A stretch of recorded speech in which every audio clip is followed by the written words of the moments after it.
Hello student. इस video में आज हम आपको क्लास 12 के मैथ्स का 3 महत्वपूर्ण relation, empty relation, universal relation और आइडेंटिटी रिलेशन, मात्र इस 3 रिलेशन के बारे में इस लेक्चर में हम आपको बताएंगे। तो आइए सबसे पहले हम जानते हैं एम्पिटी रिलेशन क्या होता है। एम्पिटी रिलेशन,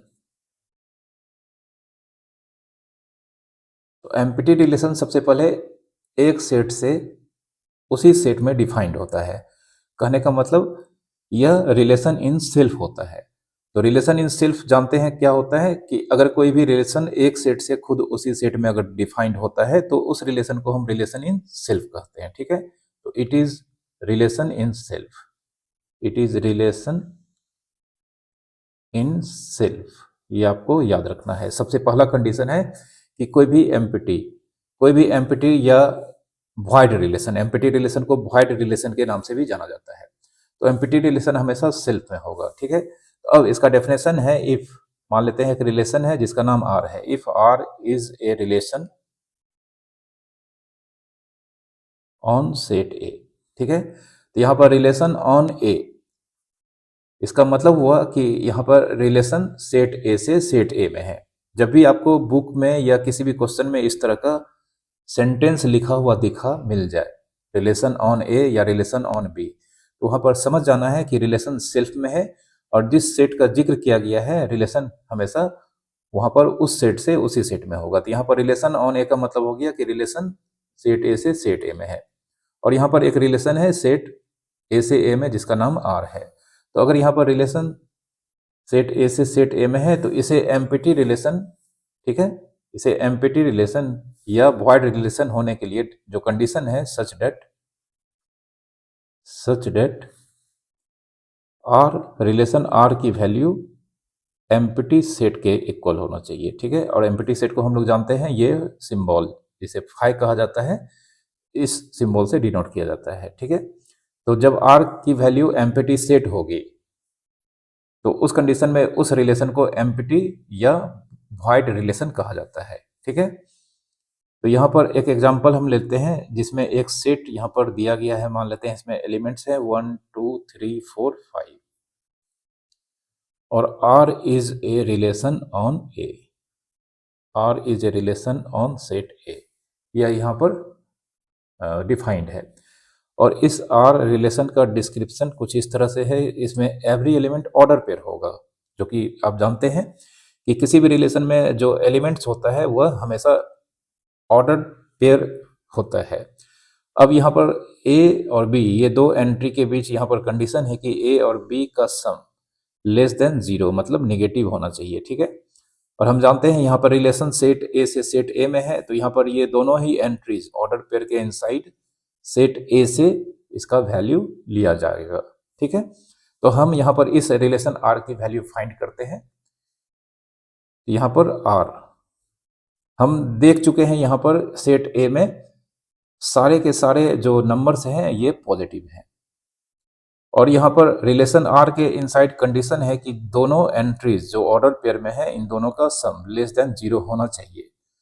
और ए और बी यहाँ पर चूंकि सेट ए से अपने वैल्यूज लेंगे और सेट ए के सारे ही वैल्यूज पॉजिटिव हैं, तो कोई भी दो पॉजिटिव नंबर को ऐड करने पर कभी भी निगेटिव नहीं आ सकता है। तो यहाँ पर इस कंडीशन को फुलफिल करने में यहाँ पर इसके कोई भी दो एलिमेंट्स यहाँ पर मतलब इस कंडीशन को नहीं फुलफिल कर पाएंगे कभी भी।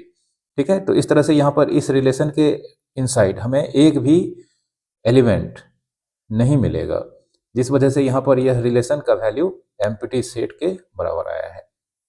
ठीक है, तो इसलिए यह रिलेशन कैसा रिलेशन हो जाएगा, एम्प्टी और वॉइड रिलेशन, एम्प्टी और वॉइड रिलेशन। ठीक है, तो ये एम्प्टी रिलेशन का एक एग्जांपल था। एक और हम एग्जांपल लेते हैं, ठीक है, जिसमें हम मान लेते हैं एक सेट है, लेट एक सेट है जिसमें सेट ए का डिस्क्रिप्शन है all the students of A boys school. ठीक है, सेट ए का डिस्क्रिप्शन है कि all the student of A boys school, मतलब जो भी यहाँ पर सेट ए में एलिमेंट्स हैं वह सारे के सारे स्टूडेंट्स हैं। और किसके स्टूडेंट्स हैं? एक स्कूल जो बॉयज के लिए मतलब यहाँ पर है, मतलब उस स्कूल में सारे के सारे बॉयज होंगे स्टूडेंट। ठीक है, और आर यहाँ पर दिया गया है, R is a relation, R is a relation on A. ठीक है, रिलेशन आर यहाँ पर सेट ए पर डिफाइंड है। और यहाँ पर आर का डिस्क्रिप्शन है order pair x comma y, and x comma y में यहाँ पर एक्स और वाई ये दोनों वैल्यू यहाँ पर सेट ए से लेंगे, मतलब दोनों के दोनों यहाँ पर इस बॉयज स्कूल के स्टूडेंट्स होंगे। और यहाँ पर कंडीशन है x is sister of y.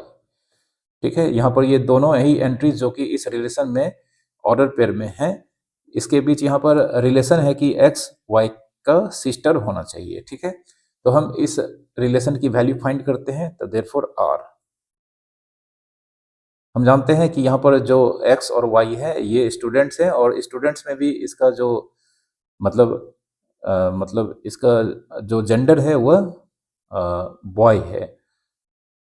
तो यहाँ पर एक्स वाई का सिस्टर है, x is sister of y, तो यहाँ पर कोई भी दो स्टूडेंट आपस में इस रिलेशन से नहीं जुड़े हो सकते हैं, क्योंकि यहाँ पर दोनों के दोनों मेल हैं, और सिस्टर यहाँ पर होने के लिए फीमेल होना चाहिए था। तो यहाँ पर x is sister of y, ऐसा कोई भी दो स्टूडेंट इस स्कूल का नहीं होगा जो इस रिलेशन से, इस कंडीशन से जुड़े होंगे। तो यहाँ पर रिलेशन आर की वैल्यू 5 होगी। ठीक है, तो इस वजह से यह रिलेशन एम्प्टी रिलेशन को डिनोट करेगा। ठीक है,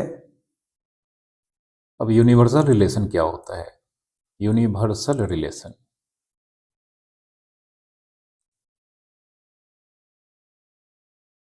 तो यह रिलेशन भी एक सेट से खुद उसी सेट में होता है। कहने का मतलब यह रिलेशन भी सेल्फ में होता है। इसका जो सबसे पहला बात याद रखना है, it is relation in self, it is relation in self, एक सेट से खुद उसी सेट में होगा। ठीक है, अब कोई भी रिलेशन जो सेल्फ में है उसे यूनिवर्सल रिलेशन होने के लिए क्या कंडीशन है, इसको डिफाइन किया गया है फिर इस तरह से, इफ एक रिलेशन है जिसका नाम आर है, R is a relation on set A. ठीक है, एक रिलेशन है on set A, on set A का मतलब फिर से एक सेट ए से उसी सेट में, मतलब सेट ए से सेट ए में यहाँ पर रिलेशन है, और इस रिलेशन का नाम यहाँ पर क्या है? आर है। और यूनिवर्सल रिलेशन होने के लिए जो मेन कंडीशन है, सच दैट इस रिलेशन की value exactly A and A के कार्टेशियन प्रोडक्ट के एग्जैक्टली इक्वल होना चाहिए। ठीक है, R equal to A cross A, तो यहाँ पर यह रिलेशन यूनिवर्सल रिलेशन कहलाएगा। ठीक है, जैसे हम एक एग्जांपल लेने जा रहे हैं कि यहाँ पर मान लेते हैं सेट ए, सेट ए में हम मान लेते हैं 1 है, 5 है, 7 है, 3 एलिमेंट हैं, और R is a relation, R is a relation on A, यह डिफाइंड है। अब इसका डिस्क्रिप्शन कुछ इस तरह से है, R equals to all order pair a comma b and a plus b greater than 0। तो इस बार इस रिलेशन में जो भी एलिमेंट हैं, जो कि जानते हैं ऑर्डर पेयर के फॉर्म में होगा, और इस ऑर्डर पेयर में जो एंट्री, मतलब यहाँ पर जो दो एंट्री हैं ए और बी, ये दोनों ही अपना वैल्यू सेट ए से लेगा, लेकिन इस कंडीशन को यहाँ पर उसे फुलफिल करना होगा कि ए और बी का सम ग्रेटर देन 0, मतलब पॉजिटिव होना चाहिए। ठीक है, तो हम यहाँ पर देख सकते हैं सेट ए के इनसाइड 3 एलिमेंट है और तीनों के तीनों पॉजिटिव है। इसमें से कोई भी 2 एलिमेंट अगर हम एक बार में लेंगे और उसको ऐड करेंगे तो हमेशा रिजल्ट पॉजिटिव आएगा, क्योंकि पॉजिटिव में पॉजिटिव नंबर्स ऐड करने पे आंसर भी पॉजिटिव होता है। तो सबसे पहले हम यहाँ पर आर का वैल्यू निकाल लेते हैं।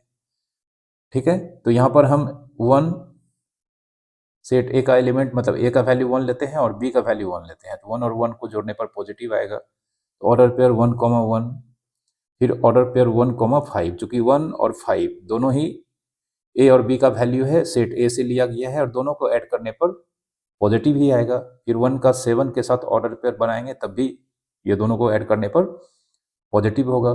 तो ये 3 ऑर्डर पेयर इस आर में अभी हम सेट ए के एलिमेंट 1 से बना सकते हैं। फिर उसी तरह से 5 का 1 के साथ एडिशन 6 होता है, पॉजिटिव होगा। फिर 5 का 5 के साथ भी यहाँ पर ऑर्डर पेयर इस रिलेशन में आएगा और 5 का 7 के साथ भी आएगा, ठीक है। तो 5 का भी यहाँ पर तीनों एलिमेंट के साथ यहाँ पर रिलेशन होगा। उसके बाद 7 का भी यहाँ पर 1 के साथ रिलेशन होगा, चूंकि 7 और 1 को ऐड करने पर 8 होता है। 7 का 5 के साथ भी यहाँ पर ऑर्डर पेयर इस रिलेशन में आएगा ही, चूंकि 7 और 5 15 होता है जो पॉजिटिव है, और 7 और 7, ठीक है। तो इस रिलेशन आर की वैल्यू हम यहाँ पर निकाल चुके हैं। अब यहाँ पर ए एंड ए का कार्टेशियन प्रोडक्ट की वैल्यू भी हम निकाल लेते हैं, ठीक है। तो यहाँ पर ए का कार्टेशियन प्रोडक्ट का वैल्यू क्या हो जाएगा, जानते हैं। ए का एवरी एवरी एलिमेंट के साथ ऑर्डर पेयर बनाकर इस ए क्रॉस ए के इनसाइड एज ए सेट के फॉर्म में लिखना है, ठीक है। तो 1 का सबसे पहले तीनों से बनेगा, 1,1 ऑर्डर पेयर, फिर 1,5, 1,7। फिर 5 का भी तीनों के साथ बनेगा, तो 5 का सबसे पहले 1 के साथ, फिर 5 का 5 के साथ और 5 का 7 के साथ, फिर 7 का 1 के साथ, 7 का 5 के साथ और 7 का 7 के साथ। यहाँ पर ए एंड ए का कार्टेशियन प्रोडक्ट का यह वैल्यू हमारे सामने है। और अगर हम इस वैल्यू को इस आर से कंपेयर करें तो हम देख सकते हैं ये दोनों सेम सेट को रिप्रेजेंट करता है। तो यहाँ पर आर ए क्रॉस ए के इक्वल इसका वैल्यू आया है। इस वजह से यह यूनिवर्सल रिलेशन को रिप्रेजेंट करता है, यूनिवर्सल रिलेशन। ओके, तो ये यूनिवर्सल रिलेशन का यहाँ पर एग्जाम्पल था। एक और एग्जाम्पल हम लेते हैं यहाँ पर, ठीक है, जिसमें हम मान लेते हैं let set A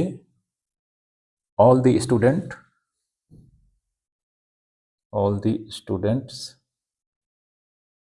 of a school, ठीक है। सेट ए एक स्कूल के सारे स्टूडेंट्स के कलेक्शन को रिप्रेजेंट करता है और R is a relation on A. यह रिलेशन आर सेट ए पर डिफाइंड है और इसका डिस्क्रिप्शन कुछ इस तरह से दिया गया है।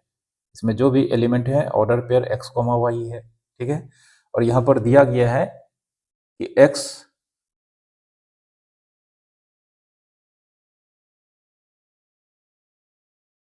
और वाई, जो ये दो वैल्यू इस सेट ए से लेंगे जो कि स्टूडेंट्स हैं।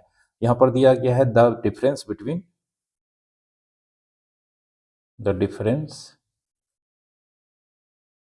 Between height of x and y is less than 5 metre, ठीक है।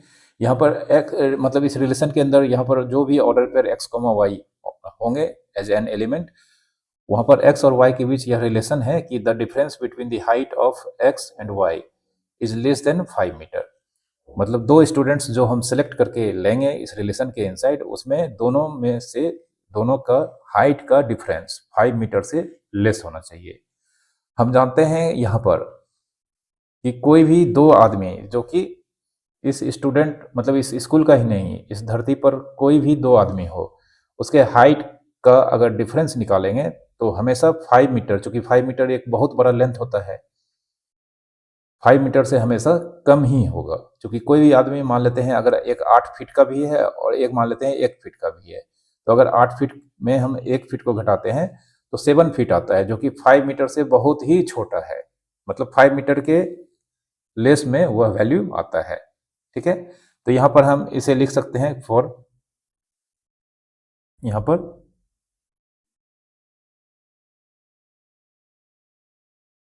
ए b belongs to R for all a b belongs to set A as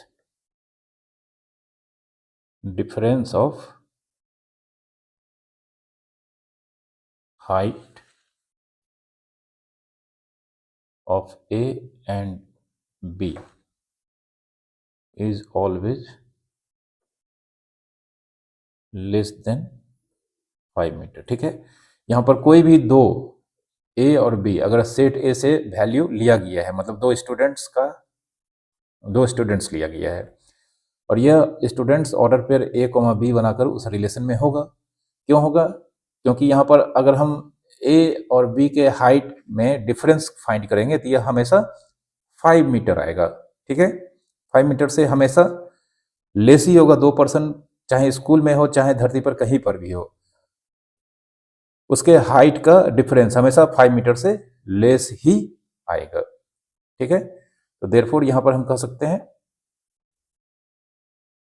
are का वैल्यू यहां पर ए क्रॉस ए, चूंकि यह यहां पर सेट ए के एवरी एलिमेंट के लिए यहां पर वैलिड होगा, तो इस वजह से यहां पर इस रिलेशन आर का वैल्यू ए क्रॉस ए, मतलब इस स्कूल के एवरी स्टूडेंट को कोई भी दो स्टूडेंट लें और एवरी स्टूडेंट्स के लिए यह रिलेशन यहाँ पर सेटिस्फाइड होगा। इस वजह से आर का एग्जैक्ट वैल्यू ए क्रॉस ए के बराबर होगा और इस वजह से यह एक यूनिवर्सल रिलेशन होगा। ठीक है, यूनिवर्सल रिलेशन। ठीक है, और एक चीज आपको याद रखना है कि यूनिवर्सल रिलेशन और एम्प्टी रिलेशन दोनों को कंबाइंडली ट्रिवियल रिलेशन कहा जाता है। ठीक है, empty relation, empty and universal relation, empty and universal relation, ये क्या कहलाता है? Trivial relation. Trivial relation, trivial relation का मतलब होता है इग्नोरेबल या ऑफ लिटिल सिग्निफिकेंस। ठीक है, ट्रिवियल का मतलब ही होता है इग्नोरेबल या ऑफ लिटिल सिग्निफिकेंस, मतलब उतना इंपॉर्टेंट यह नहीं होता है।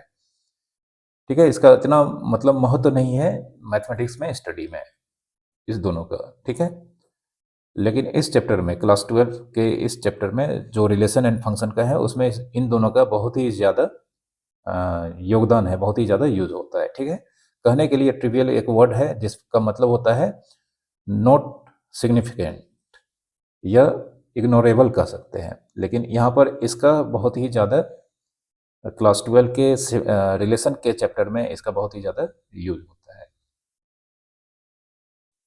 अब आइडेंटिटी रिलेशन क्या होता है? आइडेंटिटी रिलेशन, तो आइडेंटिटी रिलेशन भी सबसे पहले सेल्फ में होता है। यह it is relation in self, in self मतलब एक सेट से खुद उसी सेट में होगा। ठीक है, अब इसका डेफिनेशन कुछ इस तरह से है। ठीक है, यहाँ पर रिलेशन का नाम हम मान लेते हैं आर है। If R is a relation on set A such that every element of set A related to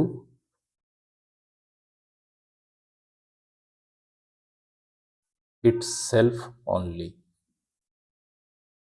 ठीक है, एक ऐसा रिलेशन जिसमें उस सेट का एवरी एलिमेंट खुद से रिलेटेड हो, ओनली, किसी दूसरे से नहीं हो। ठीक है, मतलब इसको हम कह सकते हैं R equals to all order pair of a comma b, a equals to b. एक ऐसा रिलेशन जिसमें जो भी एलिमेंट ऑर्डर पेयर ए और बी हैं उसमें दोनों ही एंट्री ए और बी आपस में इक्वल होने चाहिए। इसी चीज को यहाँ पर यह कहा गया है कि सेट ए का एवरी एलिमेंट खुद से रिलेटेड हो, ओनली, किसी दूसरे से नहीं हो। जैसे हम यहाँ पर मान लेते हैं एक सेट लेते हैं ए और इसमें एलिमेंट लेते हैं 1 2 4 5 7। ठीक है, तो यहाँ पर आइडेंटिटी रिलेशन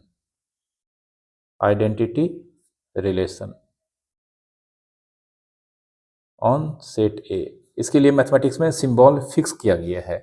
आइडेंटिटी रिलेशन को हमेशा आई से डिनोट किया जाता है। ठीक है, क्योंकि आइडेंटिटी वर्ड यहाँ आई से स्टार्ट होता है और ये स्पेशल टाइप का रिलेशन है तो इसके लिए आई यूज किया जाता है। अब अगर यह सेट ए पर डिफाइंड है तो इसके आई के नीचे हम ए लिखते हैं। इस तरह से इसके सिंबल को लिया जाता है। यहाँ पर आइडेंटिटी रिलेशन ऑन ए आई ए हो गया, और यहाँ पर यह आई ए का वैल्यू, इसमें जानते हैं कि एवरी एलिमेंट खुद से रिलेटेड होता है, ठीक है। Every element of set A related to itself only, मतलब यहाँ पर वन से ही रिलेटेड होगा और किसी से नहीं होगा, ठीक है। और यहाँ पर हम लिखेंगे 1, 1 ऑर्डर पेयर, फिर 2, 2 से होगा, 4, 4 से होगा, 5, 5 से होगा, 7, 7 से होगा। और यहाँ पर कोई भी सेट ए का एलिमेंट किसी दूसरे से एलिमेंट से नहीं रिलेटेड होगा, ठीक है। इसलिए यहाँ पर कहा गया है such that every element of set A is related to itself only, ठीक है। यहाँ पर सेट ए का एवरी एलिमेंट सेल्फ से रिलेटेड होना चाहिए। अब ए में यहाँ पर चूंकि 5 एलिमेंट्स हैं, ये 5 के 5 एलिमेंट सेल्फ से यहाँ पर देख सकते हैं 1, 1 से रिलेटेड है, इसलिए इसे इस रिलेशन आइडेंटिटी रिलेशन के इनसाइड लिखा गया है।